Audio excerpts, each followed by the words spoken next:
Apa yang menjadi trigger kemudian para ulama akhirnya mendirikan Jamiah NU? Nah, ini di sini spiritnya. Muncul kabar bahwa pemerintah kerajaan Saudi Arabia itu akan menggusur makam dari Kanjeng Nabi Muhammad SAW.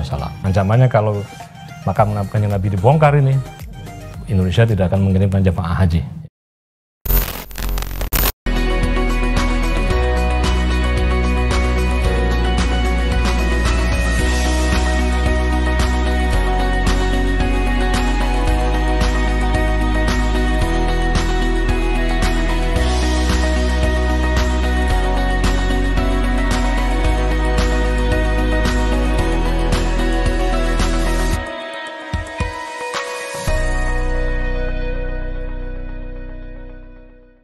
Halo guys, sebelum melanjutkan nonton video ini, jangan lupa tekan tombol subscribe-nya, nyalakan loncengnya, like, dan share kepada teman dan keluarga Anda.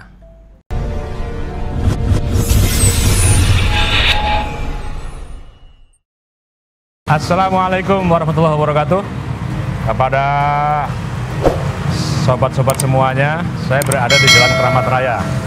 Nah, bagi Anda yang ingin membaca begitu banyak sejarah pengetahuan tentang masuknya Islam di Nusantara dan mutiara-mutiara kalbu dari para ulama kita dan juga sejarah tentang berdirinya NU, yuk kita sama-sama menyaksikan dan melihat langsung ke perpustakaan Nahdlatul Ulama di gedung PBNU Jalan Keramat Raya 164. Di sana kita menyimpan begitu banyak dokumen-dokumen penting yang perlu disimak.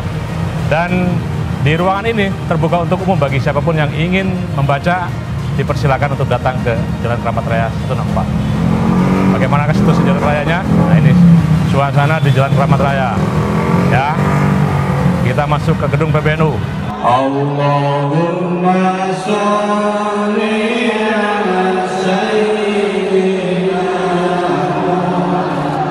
Ada protokol kesehatan, kita akan diperiksa oleh tim, diukur suhu dulu, cek suhu. Berapa? Jangan-jangan salah nih. Nah, kita juga begitu masuk gedung PBNU ada tulisan ini nih, ajakan untuk membaca sholawat. Allahumma sholli ala sayyidina Muhammad. Hiasi hari ini dengan membaca sholawat, semoga berkah. Kita masuk di gedung PBNU, kita juga bisa melihat quote-quote.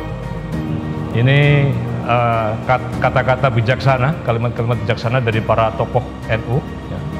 Dari mulai Rois Am, Ketua Umum, Mustasyar, dan juga para pendiri NU.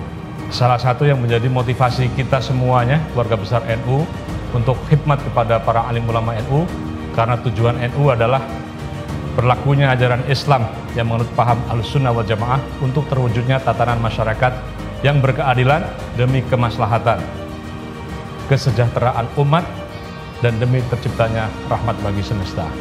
Ini mencerminkan dakwah Islam NU ini adalah Islam yang rahmatan lil alamin. Ini beliau, Hadratus Syekh Bashim Asy'ari, pendiri NU. Beliau bahkan mengajak kepada segenap seluruh warga masyarakat, baik golongan fakir miskin, kemudian para hartawan, orang-orang yang kaya, ataupun rakyat jelata, dan orang-orang kuat, semuanya berbondong-bondong masuk menjadi jamiah, menjadi warga Jamiah Nahdlatul Ulama, yang bahkan beliau juga menyampaikan bahwa barang siapa yang mau mengurusi NU, maka dia akan dijadikan santriku, dan barang siapa menjadi santriku, didoakan husnul khotimah bersama anak cucunya. Kita lanjut.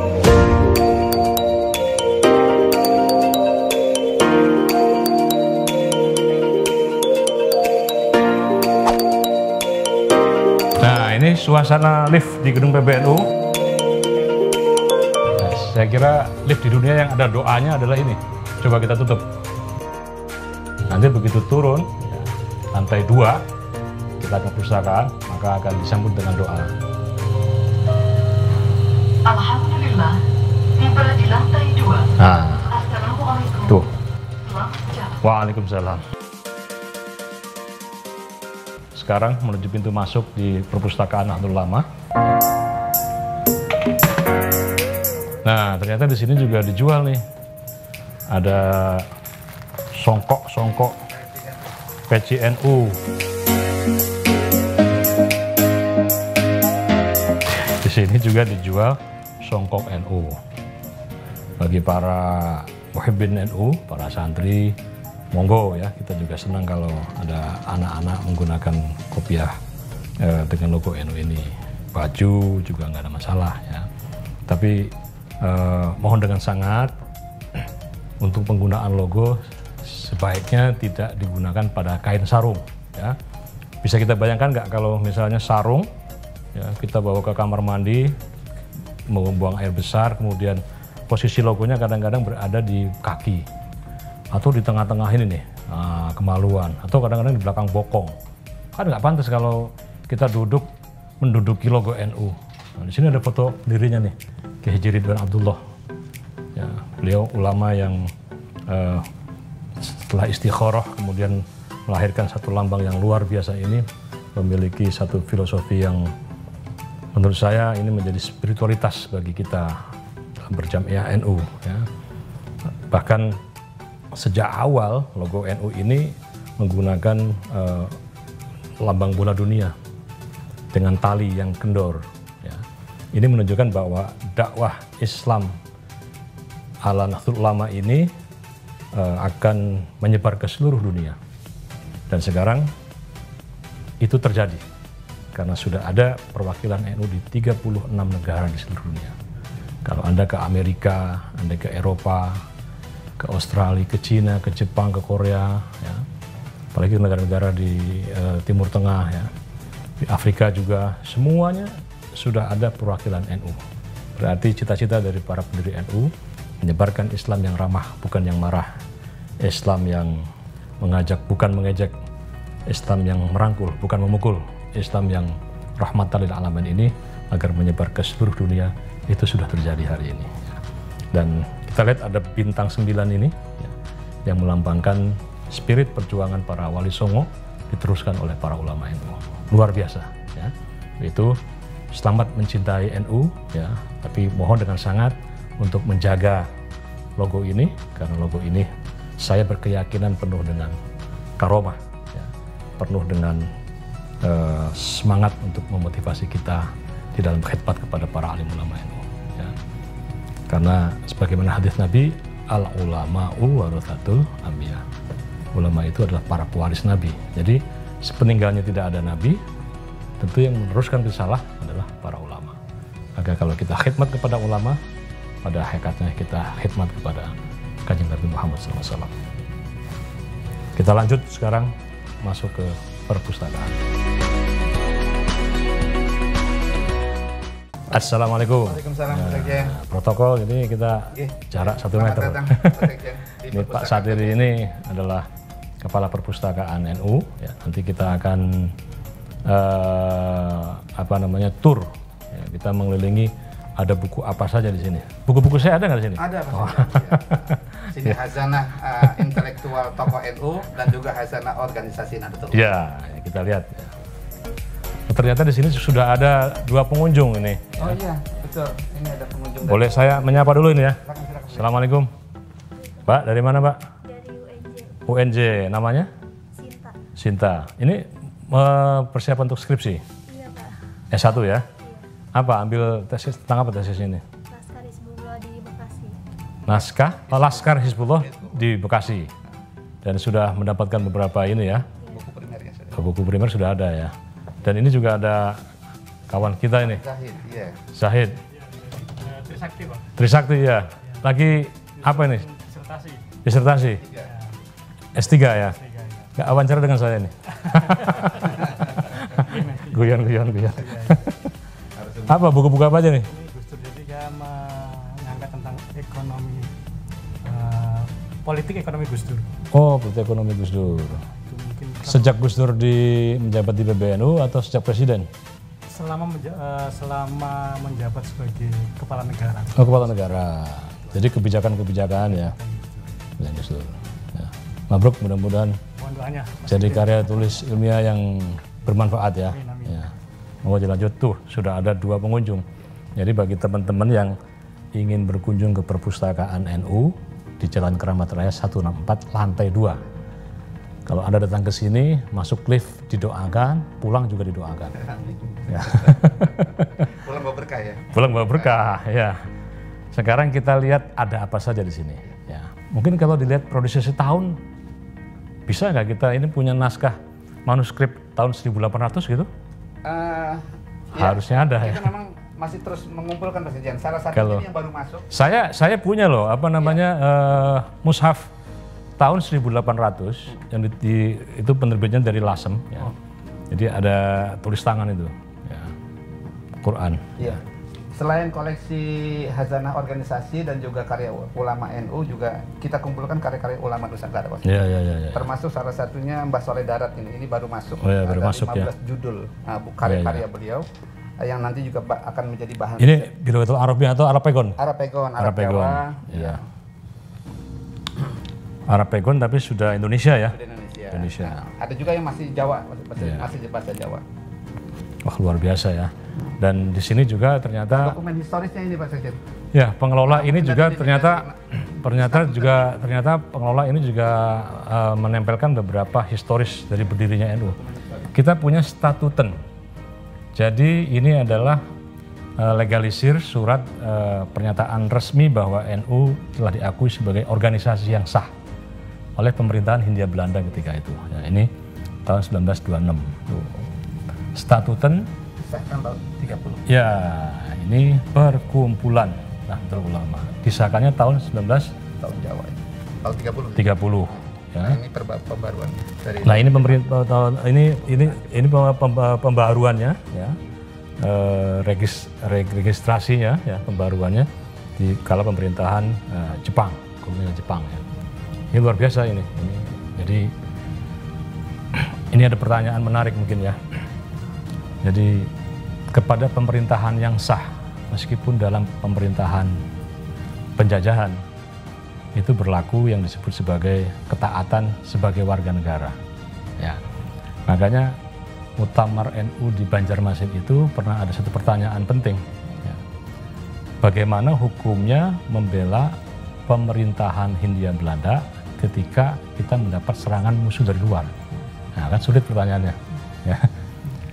Jadi kita dijajah nih Belanda, lalu tiba-tiba ada agresi dari negara lain untuk perang gitu. Itu sikapnya harus bagaimana? Nah, ketika itu Bathul Masail para ulama menjawabnya adalah sepanjang pemerintahan yang ada sekarang itu ketika itu masih memberikan kebebasan dan jaminan bagi penyelenggaraan peribadatan keagamaan bagi pemeluk-pemeluknya, maka sepanjang itu pula wajib dibela. Ya, ada itu dokumennya. Ya. Jadi luar biasa. Ya. Jadi yang terpenting adalah bahwa negara ini memberikan jaminan kepada warga dan umatnya untuk memeluk dan menjalankan peribadatan keagamaan. Ya. Nah, jadi ini salah satu bukti dari NU dalam sejarahnya selalu memperkuat ya, ketatanegaraan dan kebangsaan. Tapi pada saat yang lain ketika kita juga harus bergerak, ketika ada peluang untuk memerdekakan diri, kita juga bergerak. Nah, salah satunya ini adalah dokumen penting resolusi jihad NU ini ya. Ini dokumen resolusi jihad NU di mana ketika itu datang para tentara sekutu di Surabaya ya, setelah Indonesia merdeka tanggal 17 Agustus. Itu ternyata sebelum pecahnya peristiwa 10 November itu tentara-tentara yang tergabung dalam NIKA itu mereka alasannya menyampaikan bahwa Jepang akan kembali lagi, tapi ternyata mereka ada agenda untuk merebut kembali kemerdekaan, dan Hadratus Syekh menyampaikan bahwa dalam radius Masafatus Safar, dalam radius musafir, maka diberlakukan kewajiban untuk bela negara. Maka jargon yang terkenal adalah Hubbul Waton Minal Iman. Cinta kepada tanah air itulah bagian daripada berita agama. Ya. Nah, kalau ini ini dokumen dari Nahdlatul Tujar. Ya. Ternyata para ulama ya, ini sebelum mendirikan Jamiah NU, salah satu yang paling penting adalah bagaimana pemberdayaan menguatkan ekonomi keumatan. Ya. Ini luar biasa ya. Jadi ini menjadi spirit buat kita semua bahwa kalau kita ingin gagah di dalam menyampaikan dakwah kita, ya, ini salah satu yang paling penting adalah ekonomi. Maka kalau dalam Quran disebutkan, "Falyabudu rabb hadzal bait alladzi at'amahum min ju'in wa amanahum min khauf." Jadi tugas agama, ya, ini harus melakukan transformasi untuk membebaskan umatnya dari dua keterjajahan. Yang pertama adalah al-ju' dari rasa lapar, yang kedua adalah al-khauf dari ketakutan. Lapar tadi itu berarti kuncinya adalah pemberdayaan ekonomi. Nah, ini NU sudah menggagas sejak awal dengan berdirinya Nahdlatul Tujar. Kita lihat lagi, ini kalau semua kita eksplorasi, satu gedung ini kalau mau diekspor ini berapa tahun ini? Ya, ini samudera ilmu di sini nih, ya, samudera pencerahan untuk kita semua. Nah, ini sejarah Komite Hijaz. Jadi apa yang menjadi trigger kemudian para ulama akhirnya mendirikan Jamiah NU? Nah, ini di sini spiritnya. Apa itu? Ketika itu muncul kabar bahwa pemerintah kerajaan Saudi Arabia itu akan menggusur makam dari Kanjeng Nabi Muhammad SAW. Ya. Kemudian juga penyelenggaraan peribadatan di dua tanah haram ketika itu terjadi dalam tanda petik, ya, pemaksaan terhadap satu madhab. Ya. Maka para ulama ketika itu menyampaikan hendaknya memberikan kelenturan, ya, untuk berbagai macam madhab ini untuk menjalankan peribadatan di dua tanah haram, dan yang paling penting adalah penyelamatan agar makam dari Kanjeng Nabi Muhammad SAW ini tidak dibongkar. Hadratus Syekh Hasyim Asy'ari ketika itu membuat surat, ya, tertulis yang ditujukan kepada kerajaan Arab Saudi untuk menyampaikan protes. Bahkan ancamannya kalau makam Kanjeng Nabi dibongkar ini, Indonesia tidak akan mengirimkan jamaah haji. Ya.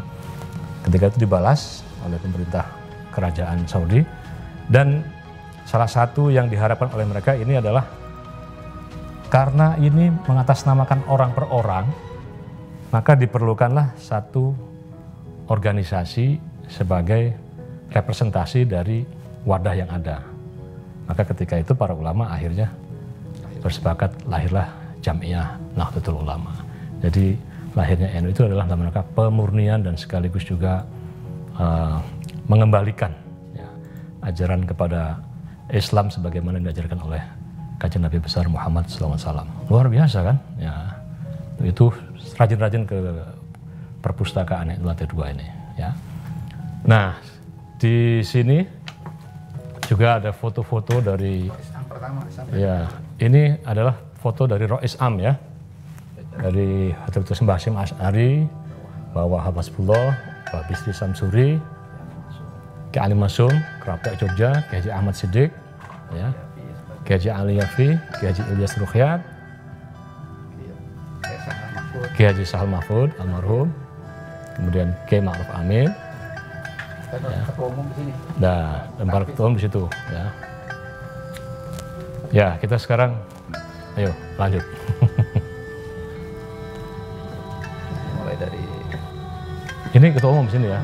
Ya. Nah, ini foto dari para ketua umum PBNU, dari mulai Ki Haji Hasan Gipo, Ki Muhammad Nur, dan seterusnya ini, ya. Sampai kepada di sini nanti ada Ki Idam Khalid, ya. Kemudian Ki Haji Abdurrahman Wahid Gus Dur, Allahyarham. Kemudian ada Ki Hasyim Muzadi, ya, Allahyarham. Kemudian ada Pak Ki Haji Said Agil Siraj, ya. Nah, di sini juga ternyata ada koleksi yang paling mahal, yaitu di perpustakaan ini menyimpan satu dokumen historical yang mahal sekali, yaitu Buletin HBNU. Hubdestur Nahdlatul Ulama. Ya, Hubdestur Nahdlatul Ulama, ya. Seperti apa bentuknya? Majalah NU, Kita Suara akan NU. lihat.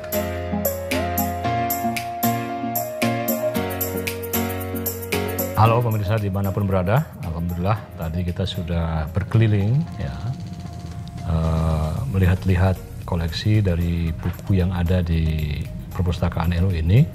Dan ini salah satu dokumen historis yang penting adalah perpustakaan ini masih menyimpan, ya, Ini buletin ya, atau majalah ya, Nahdlatul Ulama ya, yang ketika itu diterbitkan oleh HBNU atau bahasa Belanda dulu Hubestur Nahdlatul Ulama atau Pengurus Besar Nahdlatul Ulama ya. Dan ini yang paling tua di sini tahun 36 ya, tahun 1936. Nah ini juga antik nih, masih ternyata dulu juga sudah ada sponsor iklan ini ya. Toko Alvan ini sedia kain-kain jas dan piyama, harga melawan. Maksudnya bersaing ya. Kemudian contoh dikirim gratis, belum ada Gojek waktu itu ya ini ya. Contoh dikirim gratis. Dan ini kalau kita lihat susunan dari redaktur di sini ya, itu adalah orang-orang penting ini, para aulia kita ini ya. Bahkan di sini ada Mbah Hashim Asy'ari ya. Ada Mahfud Siddiq tuh redaktur. Ki Haji Mahfud Siddiq ya sebagai redakturnya ya. Dan nanti kita akan tanya lebih lanjut kepada Pak Satiri yang menjadi Kepala Perpustakaan. Nah, Pak Satiri, Ya, pastinya. saya pertanyaan pertama adalah ada berapa jumlah koleksi buku di sini? Koleksi buku ya, kita ini ada dua jenis Pak Sekjen bukunya. Ada yang primer, ada yang sekunder. Yang primer itu yang terkait dengan NU semua. Yang sekunder ini buku-buku umum, termasuk buku Islam, politik, sosial dan lain sebagainya. Itu kurang lebih 15.000 saja. 15.000. 15.000. Dan pertanyaan kedua saya adalah apakah sudah terdokumentasi secara digital? Ya, sedang proses. Sekarang sudah hampir 4.000 yang sudah disiapkan untuk online. Ya, ya. Dan katalogisasinya sedang berjalan. Ya. Alhamdulillah sedang ditangani pustaka. 15.000 itu kalau secara katalog sudah masuk semua ya? Inventarisasinya sudah. Sudah masuk. Inventarisasinya sudah, tapi katalog online-nya baru sekitar 3.000-an. Oh, yang online 3.000. Ya. Oh, tapi inputnya sudah selesai. Dan ini juga di digital ya. Jadi di scan kemudian betul, digital. Ya. Akan kita lengkapi dengan digitalnya. Ya. Karena ini koleksi-koleksi tua Pak Sekjen, jadi ini memang kita harus perlu bantuan dari Arsip Nasional, bagaimana cara menyentuhnya, bagaimana cara untuk memelihara dan seterusnya. Penggandaan. Ya, jadi saya dulu tahun 2005 atau 2006 gitu ya. Saya pernah ke Amerika Serikat dulu. Saya pernah mengunjungi salah satu perpustakaan terbesar di dunia yang ada di Capitol Hill. Ya. Dan ketika itu saja, ya, itu saya cek karena saya waktu menjadi aktivis IPNU, ya, itu kan pernah menerbitkan buku dan sampai sekarang juga bisa menerbitkan buku ya. Itu saya iseng cek nama saya ada nggak ya buku saya di sini. Ternyata ada loh. Jadi buku yang pernah saya terbitkan dulu itu ya, dinamika kaum muda, IPNU dan tentang masa depan, dulu ada Gus Dur segala macam gitu. Nah, itu ternyata sudah ada di situ. Ada di sini. Ya, di Amerika itu. Di Amerika. Oh. Nah, jadi orang Barat saja itu mengkoleksi, kan saya termasuk tokoh yang tidak penting lah, apalagi buku-buku penting dari berbagai macam penulis yang hebat-hebat itu. Nah, jadi dengan model katalogisasi itu memudahkan. Ya. Kan kalau kita nyari sendiri ada buku ini nggak di sini, itu kan luar biasa. Tapi dengan sistem komputer ini kan cukup dicek aja kan, ya, sort berdasarkan judul atau apa itu sudah keluar. Dan di sini juga sudah ada ya. Sudah. Nah itu termasuk kita juga membantu petugas dari Library Kongres Amerika untuk pengadaan terbitan buku-buku Indonesia. Pernah kerjasama juga? Termasuk buku Pak Sekjen juga. Iya. Jadi kita betul kan kerjasama kan dengan Kongres itu kan? Betul, Capitol Hill itu kan? Betul. Ya itu yang saya sebut tadi itu. Membantu karena mereka juga akan distribusi untuk 7 perguruan tinggi besar di sana. Betul. Bahkan ketika saya tanya sama si pengelola di sana ya, ini bagaimana cara mengumpulkan buku? Jadi mereka punya 100 orang di Indonesia untuk mengkolek buku-buku di Indonesia itu. Coba luar biasa kan? Nah jadi 15.000 buku ya. 15.000. Kategorinya itu yang buku ke-NU-an berapa persen? Buku NU-annya sekitar 60%. 60%. 40% itu yang. Karena saya lebih setuju memang perpustakaan NU itu lebih banyak mengkoleksi buku-buku ke NU-an. Karena kalau buku-buku umum itu tempat lain sudah banyak. Tapi kalau buku-buku seperti ini ya, buletin-buletin ini, mungkin di perpustakaan Kongres sana juga mungkin nggak ada mungkin ya, mungkin ada kopinya aja mungkin. Ya. Nah, di perusahaan juga nggak ada, tapi di sini aslinya pun masih ada. Tapi mohon maaf, tidak semua pengunjung ke sini bisa lihat aslinya karena ini harus dijaga. Ini kita harus tempatkan di tempat yang khusus. Ya, ini karena memang sudah suhunya dan seterusnya juga harus diatur ya, sedemikian rupa ya. Jadi 60% tadi ya? 60%. Dan 40% pun itu buku-buku umum, sifatnya buku-buku pendukung saja. Iya. Jadi pendukung program satu PBNU gitu kan, sering memberikan kebijakan-kebijakan nasional, internasional, membutuhkan undang-undang, membutuhkan buku referensi sebagainya. Itu yang kita siapkan. Nah, pengunjung yang pernah datang ke sini, kalau lihat trafiknya sebelum COVID gimana? Trafiknya tidak ada perubahan Mas Ejan, justru meningkat. Tapi mereka kita berikan layanan online. Via WA gitu kan. Jadi layanan informasi online setiap hari itu ada. Dan terakhir ini ada dari PCI NU Tunisia. S3 di sana mereka sedang studi tentang Islam kontemporer di Indonesia. Iya. Dan di ruang perpustakaan ini juga sering sekali juga dibuat untuk tempat kajian ya. Dan saya sempat memulai itu ya. Betul. Mas Ejan sebagai motornya. Memulai dulu kita diskusi dengan mengundang beberapa tokoh ya. Iya, sudah banyak tokoh termasuk Rois Am, Kiai Said sudah duduk bersama di sini. Betul. Jadi dulu Kiai Ma'ruf, kemudian juga Kiai Matullah Ahyar, kemudian Kiai Said Akil Siroj ya. Juga ada beberapa tokoh-tokoh muda dulu seperti Gus Nadir Shah, ya, Gus Sahal. Itu pernah kita ajak diskusi di sini, ya. Kemudian kita juga mengundang peserta untuk bisa mengikuti diskusi, dan luar biasa dulu diskusi-diskusi ini. Ya.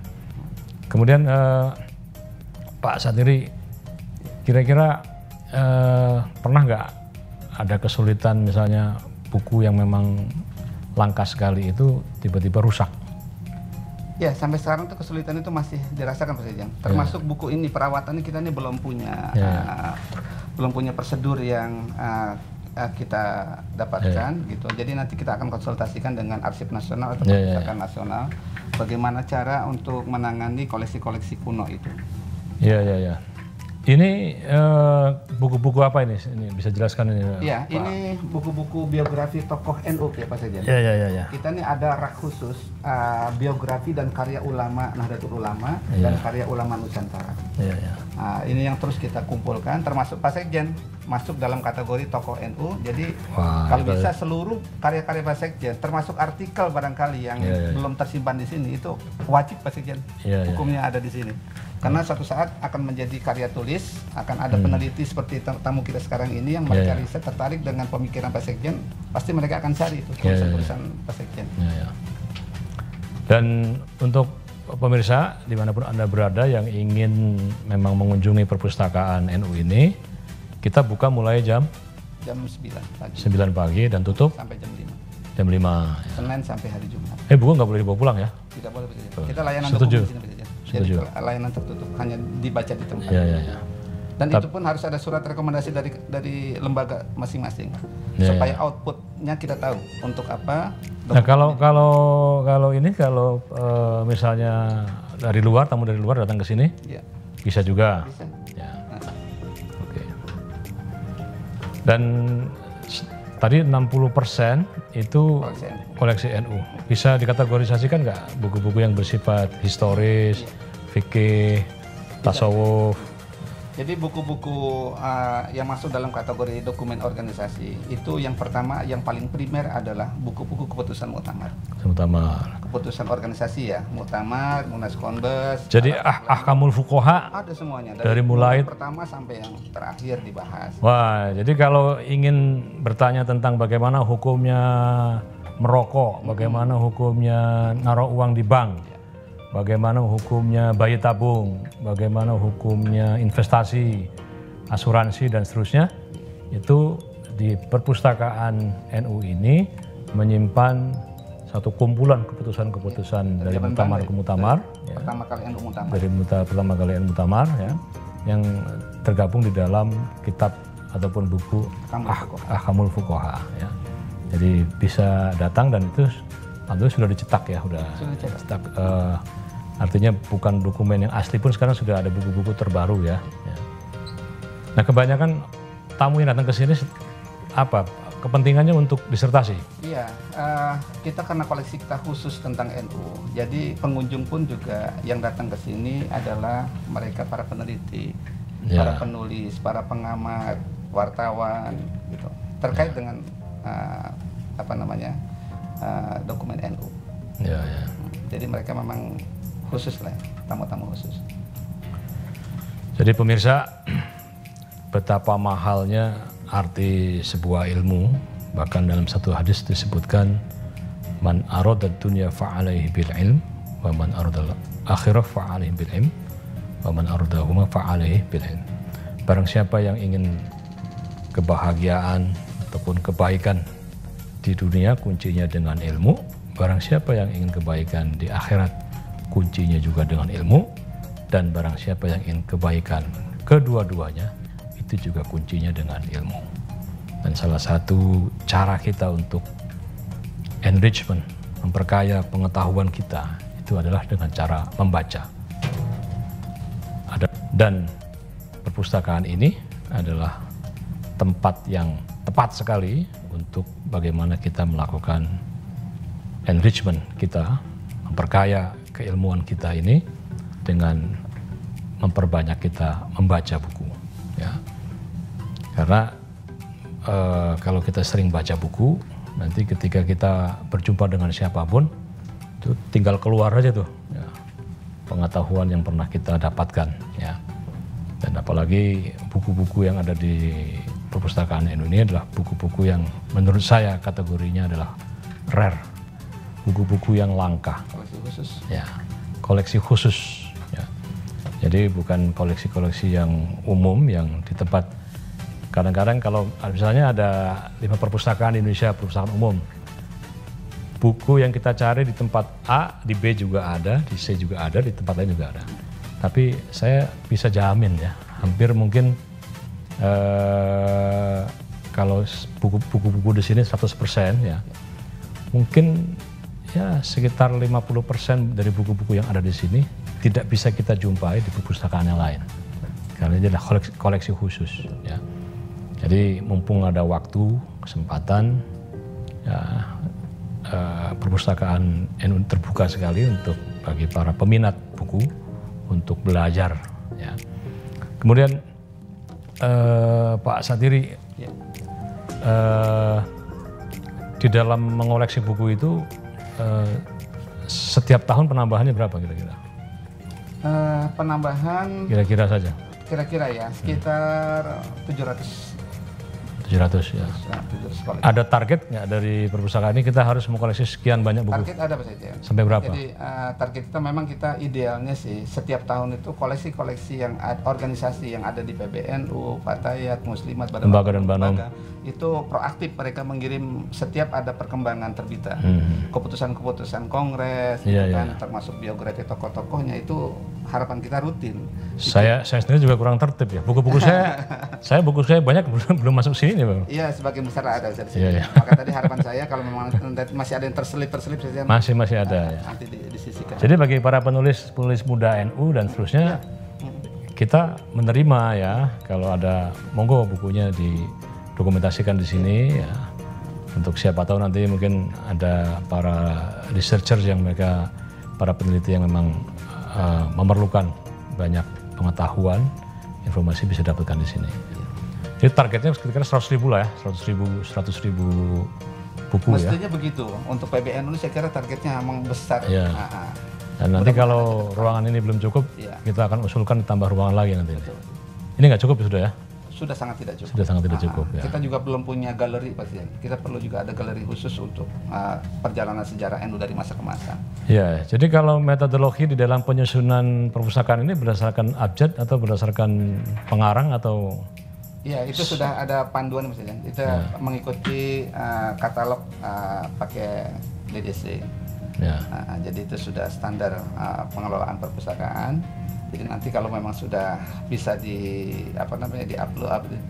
dibuka, nanti teman-teman bisa pakai komputer di sini, menelusuri sendiri masing-masing.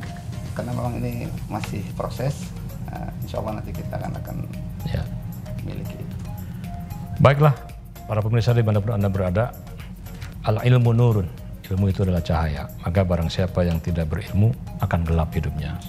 Dan barang siapa yang berilmu akan terang benderang jalannya. Mudah-mudahan dengan banyak membaca, kita akan semakin tercerahkan, sehingga kita akan menjadi orang-orang yang beruntung. Sekian dari saya, terima kasih. Wallahul muwaffiq ila aqwamit thoriq. Assalamualaikum warahmatullahi wabarakatuh. Assalamualaikum.